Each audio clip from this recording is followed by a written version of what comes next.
liberty or give me death.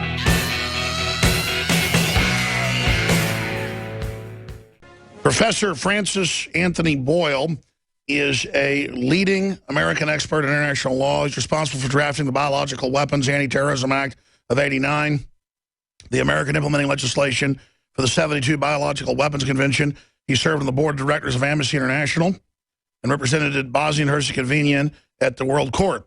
He serves as a legal advisor to Palestinian delegation of the Middle East peace negotiations from '91 to '93. 2007, he delivered the Bertrand Russell Peace Lectures. Professor Boyle teaches international law, University of Illinois, Champaign, and is author of a whole bunch of books dealing with genocide, dealing with international law, you name it. He holds a Doctor of Law, magna cum laude, as well as Ph.D. in political science, both from Harvard University. His recent book is Destroying Libya and the World Order, the 3 decades U.S. campaign to terminate the Gaddafi revolution. I want to briefly talk about that because at the time he said it was to destabilize and basically destroy Libya and the rest of Africa for that matter. And then now they call it a great failure, that it is a failed state and a big Al-Qaeda, ISIS hangout. But the reason I got him on today, because he's traveled extensively in the Middle East, is also to get into ISIS and the West being behind it, and the defense intelligence document that went to Judicial Watch 2 weeks ago showing the West is running it. I mean, this is just huge information. Saudi Arabia being protected on 9/11, the 28 pages. That's in the London Telegraph today. This stuff's really starting to come out now. And just the whole political atmosphere. But first, he is an expert on anthrax and has contact with the experts. And I just wanted to know what he thought about this news that hadn't gotten a lot of attention, but it's been in the news.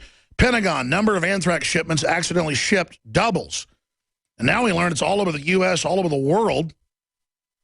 Anthrax mistake grows as 51 labs may have received live spores from U.S. military. You know, they tried to blame 3 or 4 different patsies for the anthrax attacks in 2001. They said it wasn't weaponized, and of course it was.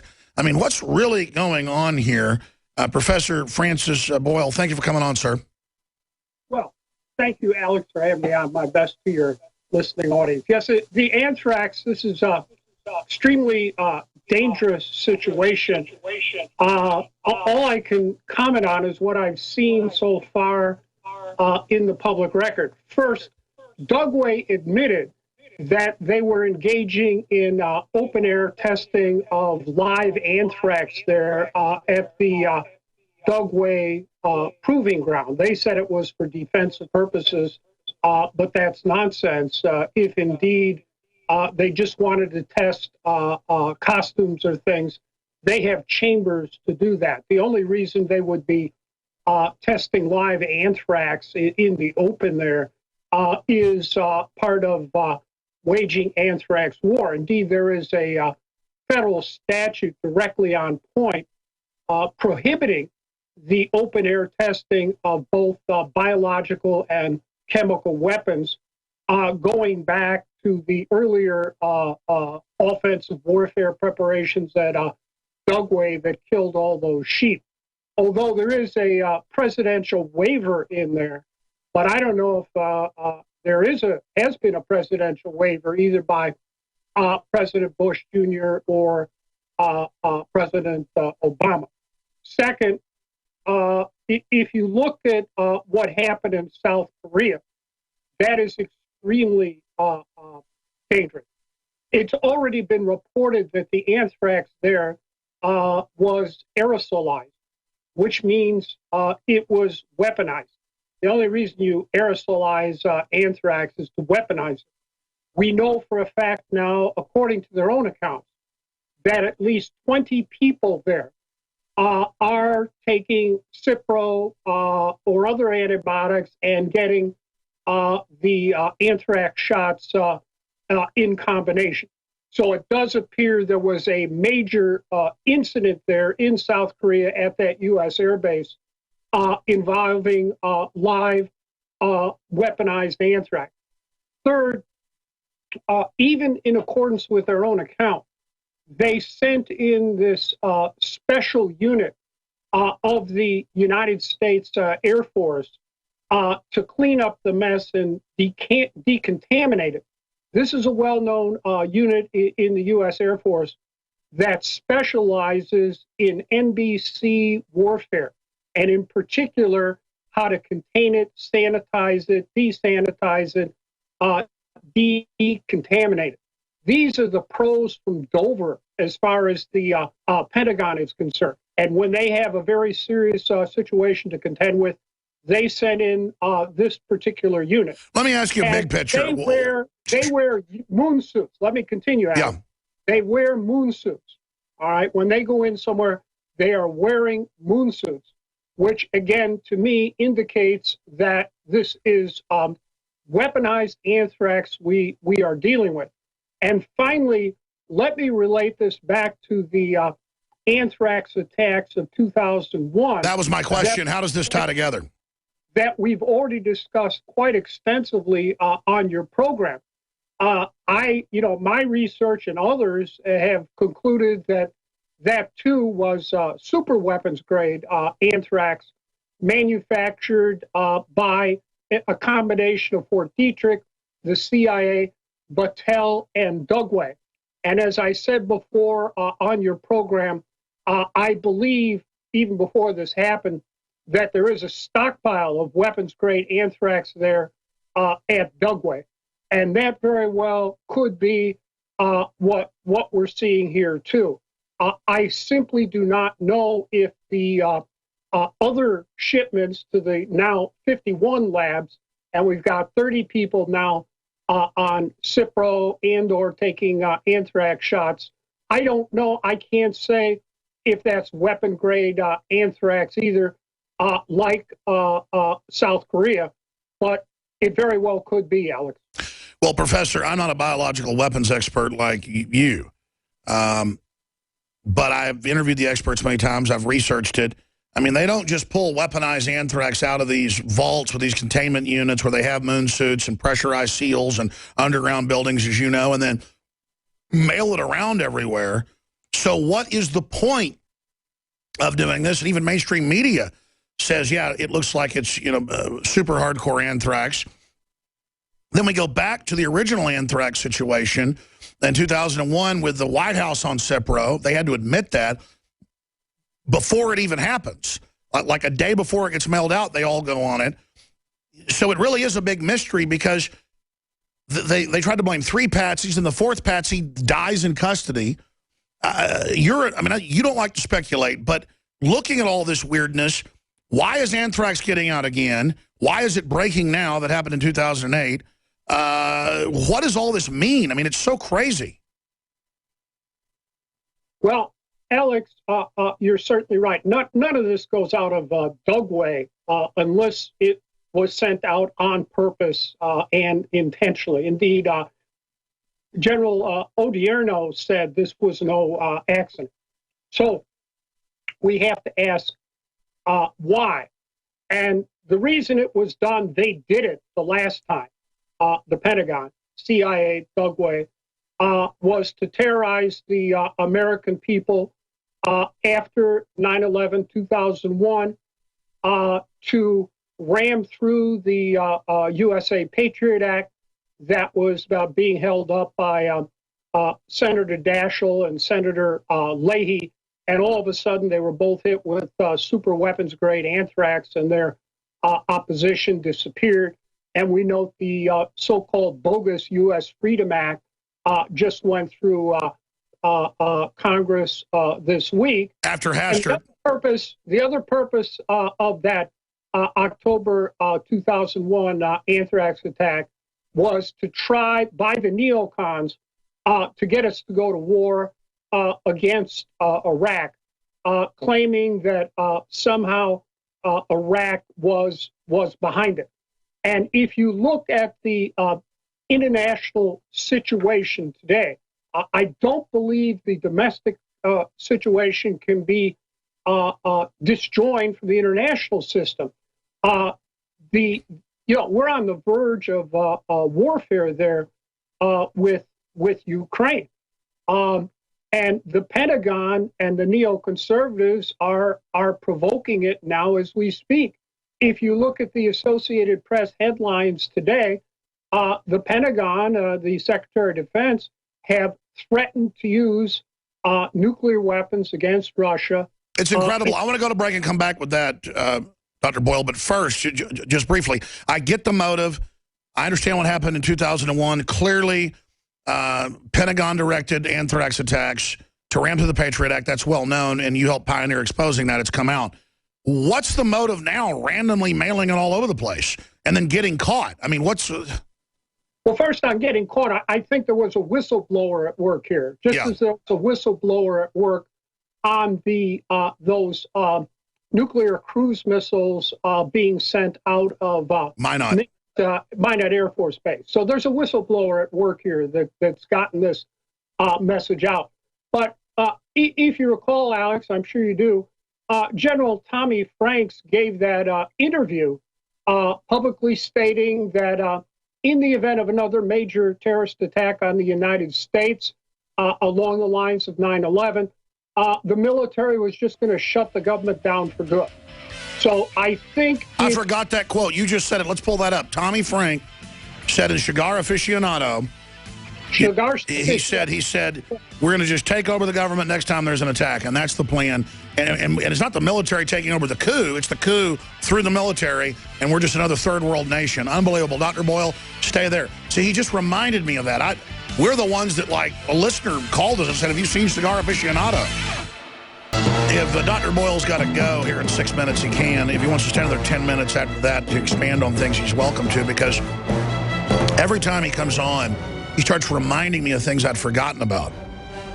Like the Cigar Aficionado that was basically Tommy Franks on the cover promoting martial law. Because the first few years after 9/11, they would go, well, of course we torture people. And, you know, of course we're going to do this and that. Of course the NSA spies on you.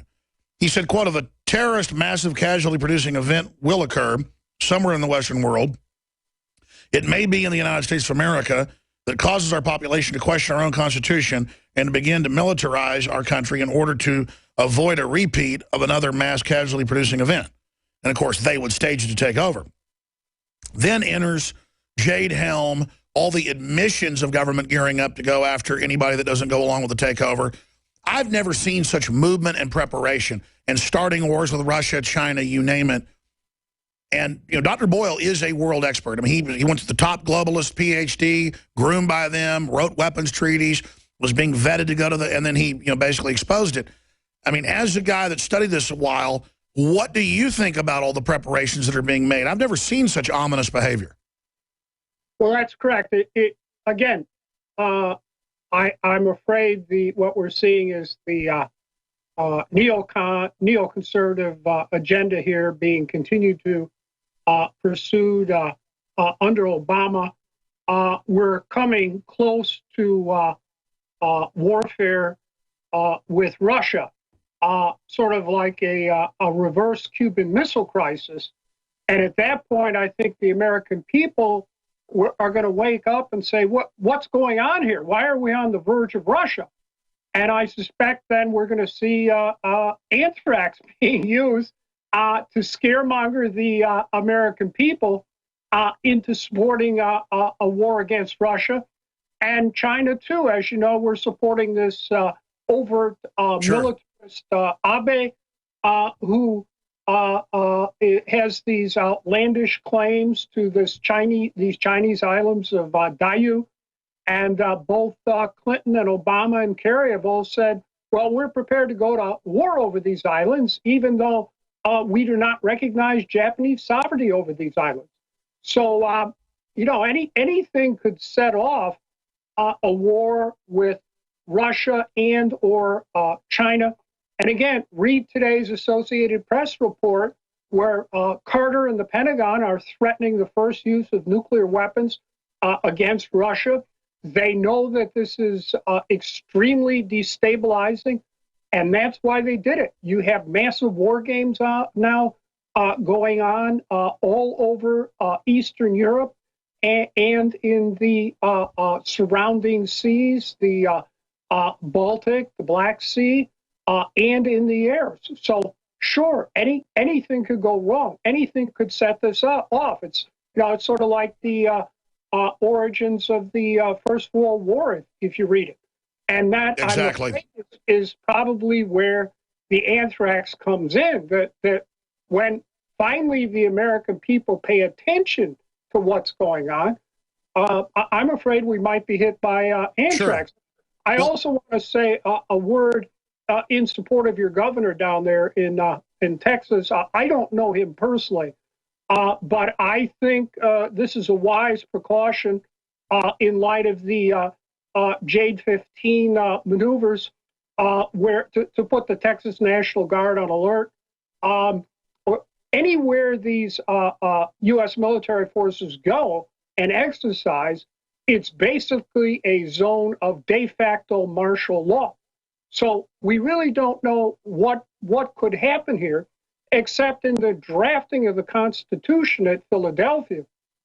Our founders firmly believed that the most dire threat to the existence of the Republic was a standing army, which is why they did not create one. Although they did create a standing Navy, they only gave Congress the power to create a standing army. And the Republic was to be defended by the state militias. Sure, I mean, and in modern parlance, you just don't have troops quartered among you. You don't bring your military into the country, because that's what Caesar did, bringing the troops across the Rubicon. I mean, we know where this story goes. We're going to go to break. And we also have Northern Command, which, as you know, was set up after 9/11. Yes. And they're treating the continental United States as well as Canada as a military command. Yep. So it's an extremely dangerous situation, not only war abroad with Russia, which appears more likely now than China, but even it could happen with China. Totally insane. Sir, I want to ask you when we come back, we got a few more minutes with you, what that might look like with Russia. We'll go over that incredible AP report where they're going to say they're going to move the missiles into Europe. I mean, it is pure madness, and Obama's playing golf and Kerry's crashing his bicycle. We're on the danger zone, crashing through the lies and disinformation. I should add, I'll be back this Sunday live, 4 to 6 p.m. Central, for the Sunday broadcast. And tonight, the nightly news, 7 o'clock Central. And Sunday, we launch our team to cover Bilderberg 2015 from the Alps in Austria. And basically, it's the TPP. It's the people that run the TPP, that run all these unelected, unaccountable boards, all these globalists that the power is being transferred to. It's worldwide fascism. They control the left. They control the right. We're in deep trouble. But the neocons, the Straussian neocons from Chicago Business School and Harvard, have written books. They're on record. PNAC, Pax Americana, but not a real American empire of ideas and freedom. You know, they're velvet empires. No, a militarized empire of tyranny. And they believe in the end justifies the means. Well, the truth is they're just evil. And they talk about nuclear war with Russia, survivable wars with China, national paramilitary stabilization forces in the U.S., and they wrote all this stuff in the 70s, 80s, 90s. Now they're doing it. And they tried it when Reagan was in. Not so much Reagan, people running it. The Rex 84, they had hearings in Congress about a plan for martial law during stage crises. It was in the Miami Herald and rounding people up. It all goes back to L.L. Lemnitzer and people that Kennedy and Eisenhower basically fired. This has been going on forever, wanting to stage terror attacks and take over. It's the oldest trick in the book. And now, here's the headline, U.S. might deploy missiles in Europe to counter Russia. And then they go into talking about a first strike, which they say is U.S. policy. When they say U.S., this means the madmen running us. But I study Hitler attacking Russia or Napoleon or other megalomaniacs of history. They always end up believing they're invincible and going too far. And even if we could beat Russia 2 or 3 times over, you can't beat their counterstrike. I mean, we can't beat China. No one wins a nuclear war. This is insane. And you can see the real buildup. You can feel the energy. You can see the preparations. This is different. And I know Dr. Boyle's agreeing with us, Francis Boyle. Sir, for like 10 minutes or so, then I understand you have to go back to your students and your work. To confirm what you were saying, which is this, I was an undergraduate at the University of Chicago and went through that same Straussian program with all the rest of them, including Wolfowitz, who was there. All of them were there. And Strauss had just retired, but I studied with his right-hand man, Cropsey. What we have to understand is that Strauss's mentor and guru and sponsor in Germany was Carl Schmitt, the diehard Nazi law professor who justified every hideous atrocity Hitler and the Nazis inflicted on everyone, including the Jews, which is why then Strauss broke with him at that point. But these neoconservatives are neo-Nazis. This is a neo-Nazi cabal here, right at the center of power in the United States government, in the Pentagon, in the White House, in the CIA, who are carrying out what you correctly called seems to be Nazi policies. And that is correct. We have a Nazi philosophy at work here. They've spent the past generation trying to infiltrate the academic world. I've been fighting these people ever since I was at the University of Chicago. And we see now law professors at elite law schools like the University of Chicago openly advocating Schmitt. We even now see professors on the so-called left citing Schmitt without mentioning he's a Nazi. It's very similar to the left's fascination with Heidegger, who, as you know, used to lecture in his Nazi uniform and fired his teacher and mentor, Jasper, because he was Jewish.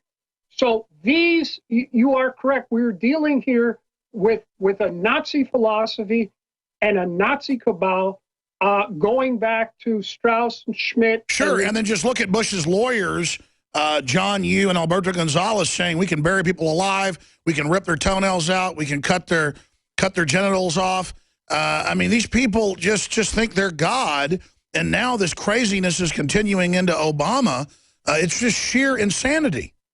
Right, and we see Nuland in charge of the provocations against Russia over Ukraine. This is a matter of public record. She orchestrated that coup d'etat, overthrew the democratically elected government of Yanukovych. She's a neocon. She used to work for Cheney. The main group in the party that they turned power over to when they threw the elected group over are neo-Nazis who actually Heil Hitler. That is correct. If you look at all the reports coming out of Ukraine, these paramilitary organizations are Nazi direct descendants of Nazi formations and movements during World War II. And now Obama put 300 U.S. military trainers in Ukraine.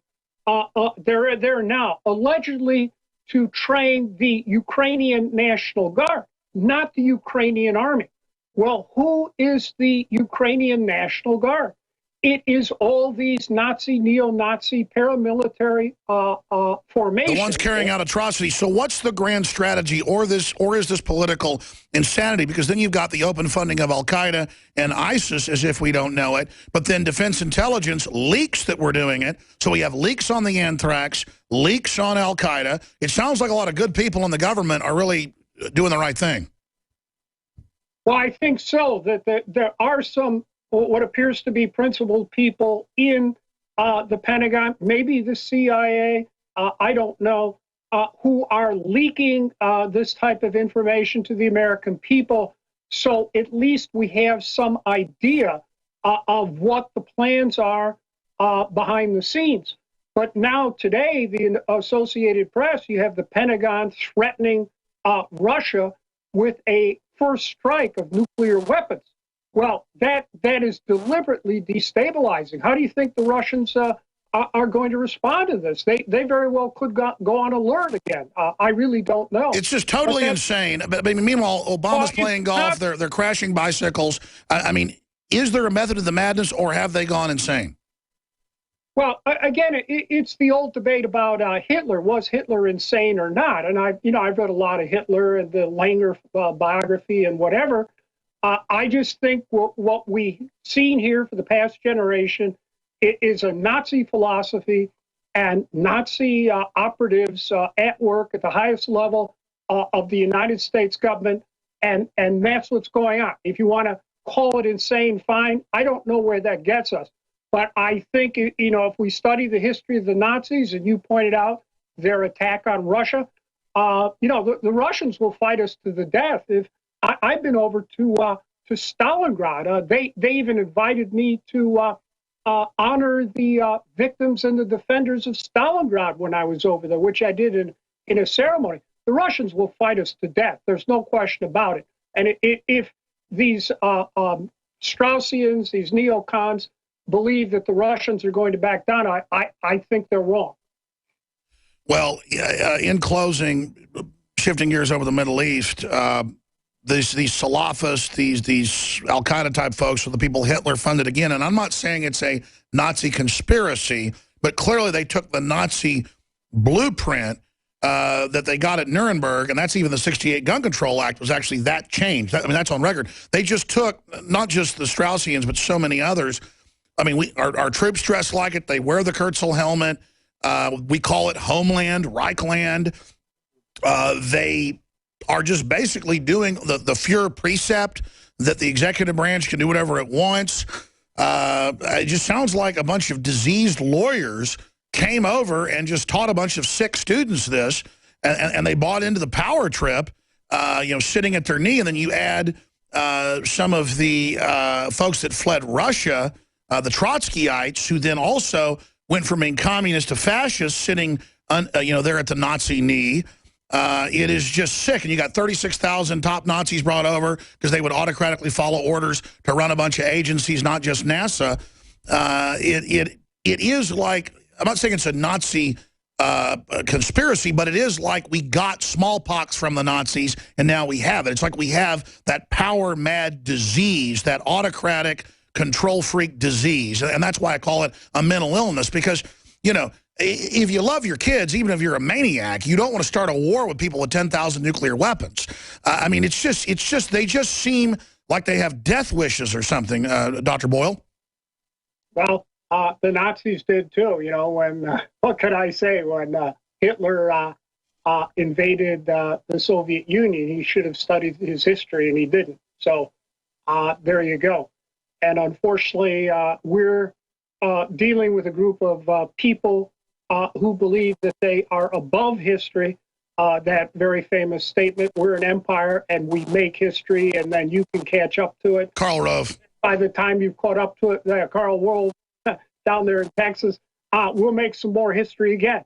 So that is the mentality. I've seen it here in operation ever since I entered the University of Chicago in 1968 and then went to Harvard.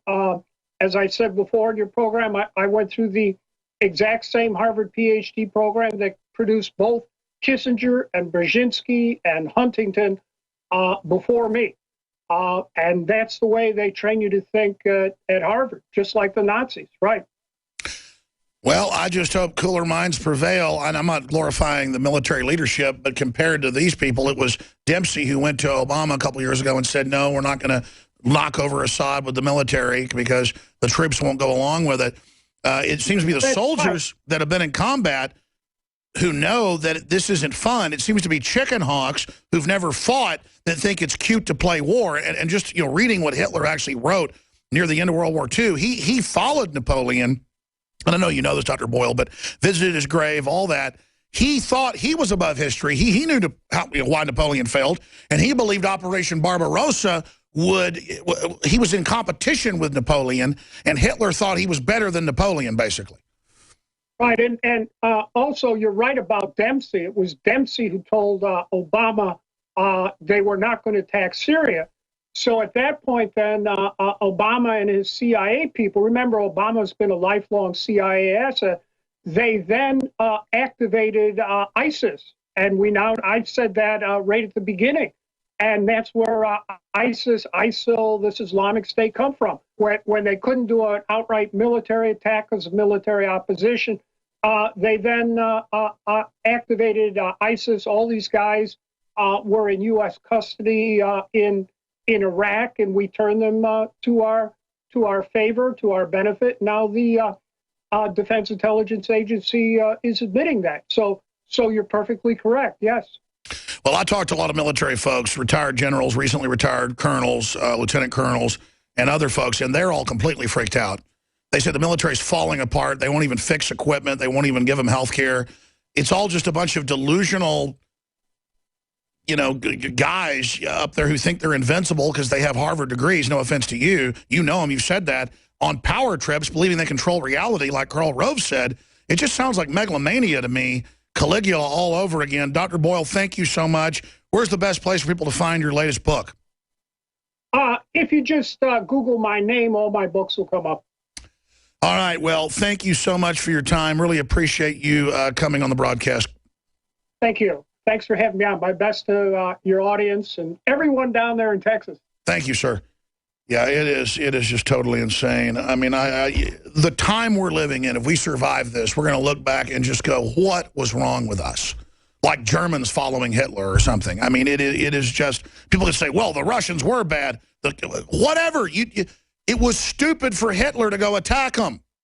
Don't even choose sides. U.S., Hitler, you know, Russia, whatever. It was dumb. 21 million Germans died. Almost all of them in Russia. Well, I mean, why? So Hitler could outdo Napoleon? It's a power trip with these globalists. They think they're, man, I've been around some of these billionaires. I've been around some nice ones too, but some of them, and all they do is just walk around going, I don't like that guy. He didn't like it. I'll take him out. Blah, blah. Most of it's all a bunch of talk. And I'm just sick of being around men who sit around and talk about, well, I don't like this guy in business. I ought to just kill him. You know, just stuff like that. And then 9 times out of 10, these guys have never been in a vicious knife fight. They've never been in the military. They've never fought for their lives, you know, in a gang fight. They have never lived it. People that have been in real stuff generally are wary of it because they understand it's real. Have you seen how soft Obama and Karl Rove are? And they just need to stop. Stop it. Stop it right now. Stop trying to take the whole world over. I mean, in Julius Caesar's day, at least he was taking over, you know, backwards areas and giving them some civilization, and he was a tyrant. And there weren't nuclear weapons. Julius Caesar was like a cupcake compared to these people. I mean, he was a humanitarian compared to them. And I would judge him as a bad guy. But, I mean, you look at the people we've got now. Hitler was a complete psychopath.